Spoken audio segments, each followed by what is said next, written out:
yatahammalu al-imamu 'anil ma'mumi as-sutrata, imamu anabeba jukumu la maamuma katika sutra. Yani imamu anapokuwa anaswalisha, sutra ya wale maamuma wake inakuwa ni ile sutra ambayo inapatikana mbele ya nani? Ya imamu. Imamu akishaweka sutra yake, ina maana ya kwamba mtu akitaka kupita mbele ya hawa maamuma wanaoswali hawaharibu swala yake, hakuna tatizo lolote hapa. Shekhe, mwanielewa? Sio maneno yangu, tutaona ushahidi inshallah katika maneno ya Mtume Muhammad sallallahu alayhi wasallam.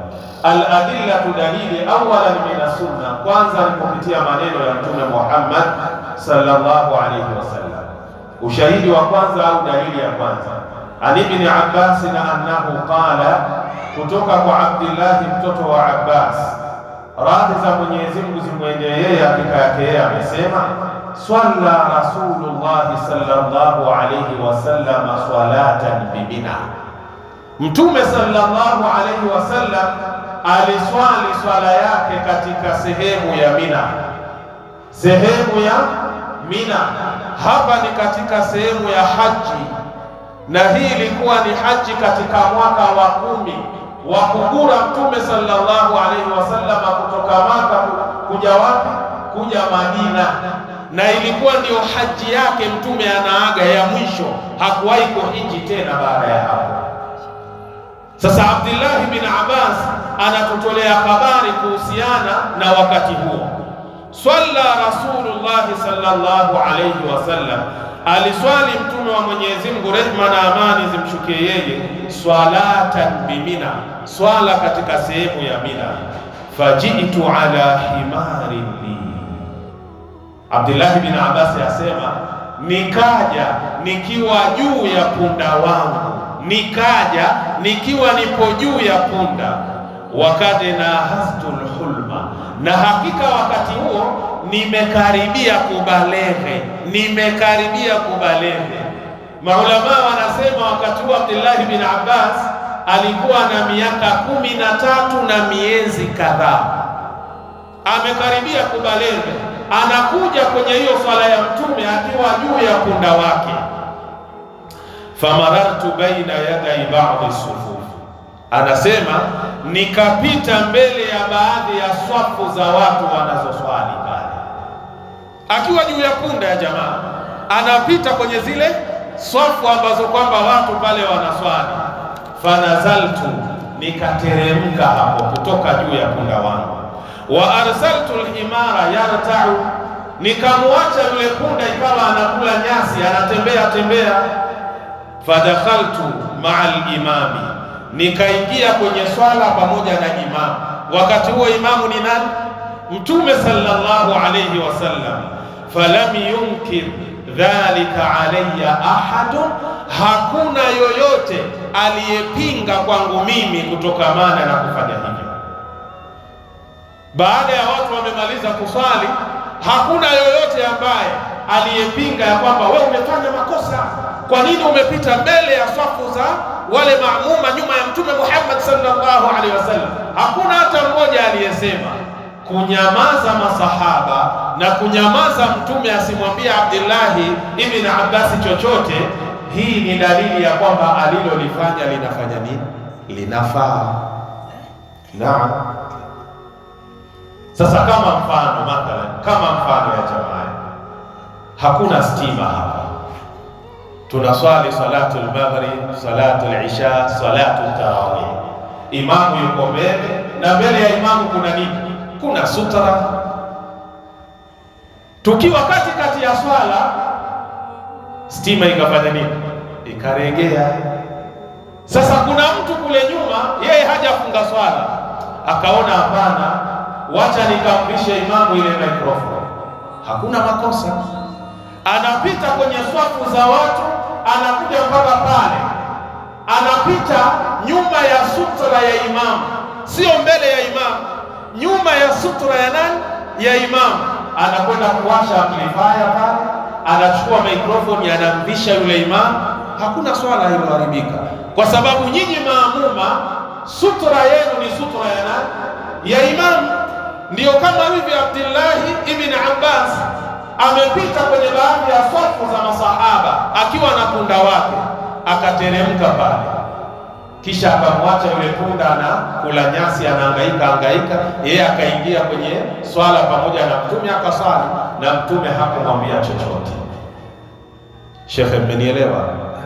Aiyo, hiyo ni ilmu mzee, watu hawaitaki, wanaikimbia shekhe.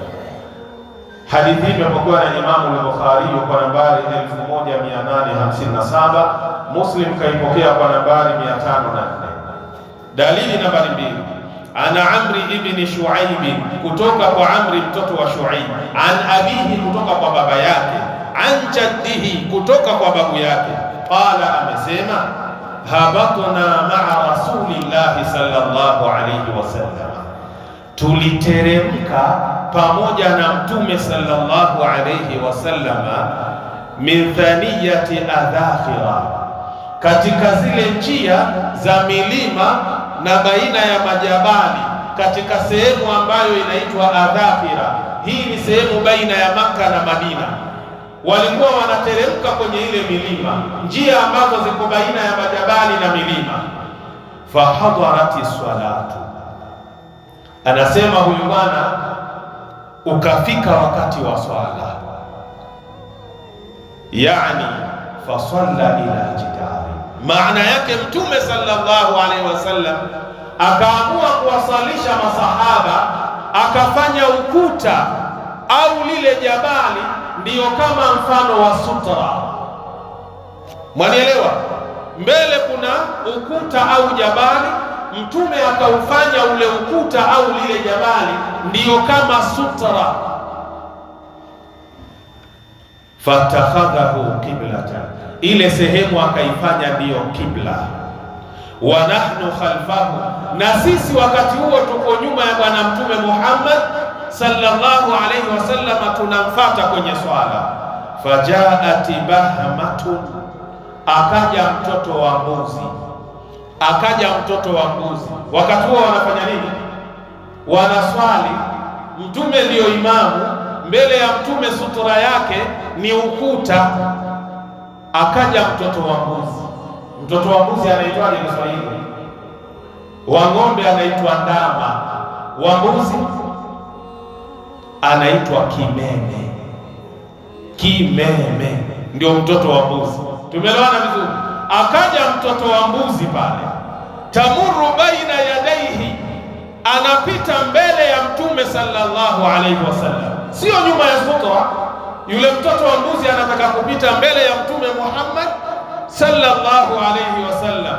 Fama zala yudaribuha, Mtume hakuacha kumzuia yule mtoto wa mbuzi, hatta lasika batnuhu biljidari, mpaka tumbo la mtoto wa mbuzi likawa limeshikana na ule ukuta. Yani Mtume kambana yule mtoto wa mbuzi.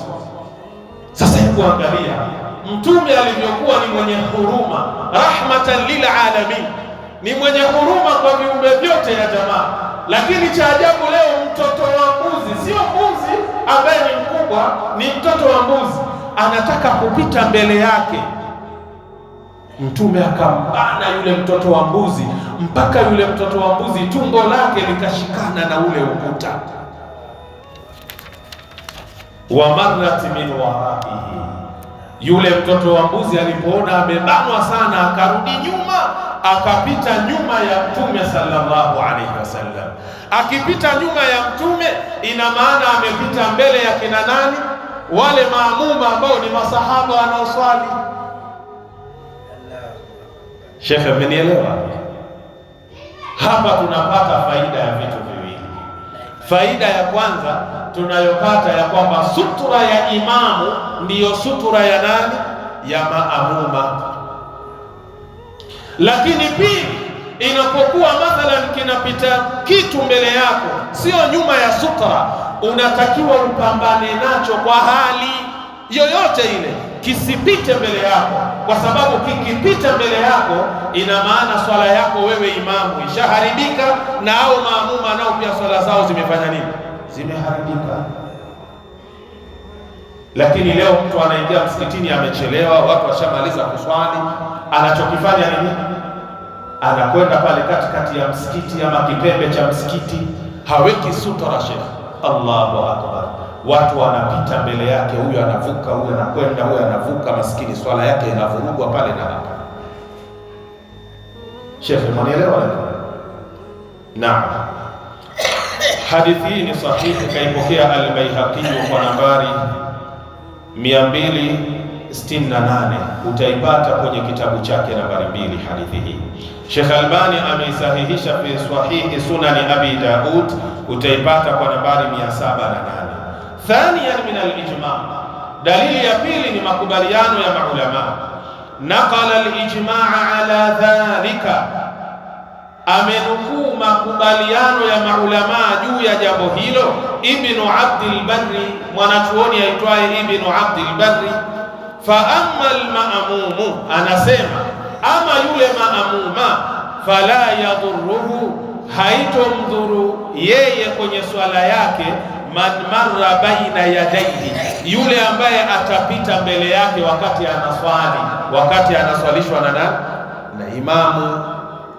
Shekhe, umenielewa? Hii ni sawa sawa, mathalan uko kwenye swafu ya mbele hapa, unaswali nyuma ya imamu. Wewe ni mwanadamu, haujakamilika, sio? Al-kamalu liman lillah. Ikatokea hali mojawapo katika hali tatu. Hali ya kwanza, ukatoa upepo, kwa lugha ya Nairobi mnasema nini? Kunyamba, sio? Ima kwa sauti, ima kwa ile hali ya siri ya upepo ile. Shekhe, unatakiwa uachane na hiyo swala, ishavunjika, imeharibika, kwa sababu udhu hauna, na Mtume anasema la tukubalu salatu bighairi tuhuri, swala haikubaliki ikiwa mtu hana udhu. Ule upepo uliotoka tayari swala yako imefanya nini? Imeharibika. Sasa katika kutoka ukaamua kupita kwenye zile swafu mpaka ukatoka ukaenda sehemu ya kutawadhia, jaiz, inafaa, wala hujaribu swala ya mtu, kwa sababu sutura ya imamu ndiyo sutura ya wale ambao ni kina nani? Maamuma. Shekhe, umenielewa? Ama mathalan uko kwenye swala, tumbo likakuletea mushkili pale, ukahisi kwamba hii hali si ya kawaida, nikisema nitazubaa hapa nitaharibu hali ya hewa, tuelewana. Ukaamua kuvunja ile swala, ukaanza kupita, ukitoka, hujaribu swala ya mtu. Au pengine labda vile vile unaswali, mkojo ukakujia ghafla, kama kuna baadhi ya wazee hawana uwezo wa kuzuia nini? Mikojo. Mtu amesimama, kisomo kimekuwa kirefu, mpaka mzee mkojo umefanya nini? Umemjia. Anatakiwa avunje swala, aende akatawale. Hata akipita mbele ya wale wanaoswali, swala zao ziko sahihi. Shekhe, mmenielewa? Naam. Kama anna al-imama, kama ilivyo kwa huyu imamu, walmunfaridu, na yule mwenye kuswali akiwa peke yake, la yadhurru wahidan minhuma, haimdhuru mmoja katika wawili hao, man marra min warai sutratihi, yule ambaye atapita nyuma ya sutra yake. Ikiwa mtu ameweka sutra, awe ni imamu, awe anaswali mtu peke yake, hakuna madhara yoyote mtu akipita nyuma ya nini? Ya ile sutra, isiwe mahala unamzuia, na wakati kuna sutra itakuwa vichekesho. Wewe umeweka sutra kama imamu au unaswali peke yako, mtu akipita nyuma ya ile sutra, swala yako iko salama, haina matatizo. Anasema hadha kulluhu, haya yote tuliyoyasema, la khilafa fihi baina al-ulama, hayana ikhtilafu ndani yake baina ya maulama. Mwenye kuswali anatakiwa aweke nini? Sutra, kama alifanya Mtume sallallahu alayhi wasallam. Wewe ni nani usifanye? Na kama kweli wewe unamfuata Mtume Muhammad sallallahu alayhi wasallam, kwa nini usiweke sutra wakati unaswali? Tuelewana vizuri? Kwa hiyo tujitahidi. Umeingia umechelewa, watu washamaliza, mathalan kuna kiti pale, sawa, ama kuna kitu ambacho kinaweza kuwa kama sutra, ukuta, jaribu kusogea karibu na ukuta, swali hapa. Ukuta unakuwa ni kama sutra yako. Nenda kwenye kitabu At-Tamhidu libni Abdil Barri, kitabu nambari 4, ukurasa 188. Wa fil Muhalla libni Hazm, kitabu nambari 2, ukurasa 225. Wa fi Dhakhirati lilqarafi, kitabu nambari 2, ukurasa ni 159.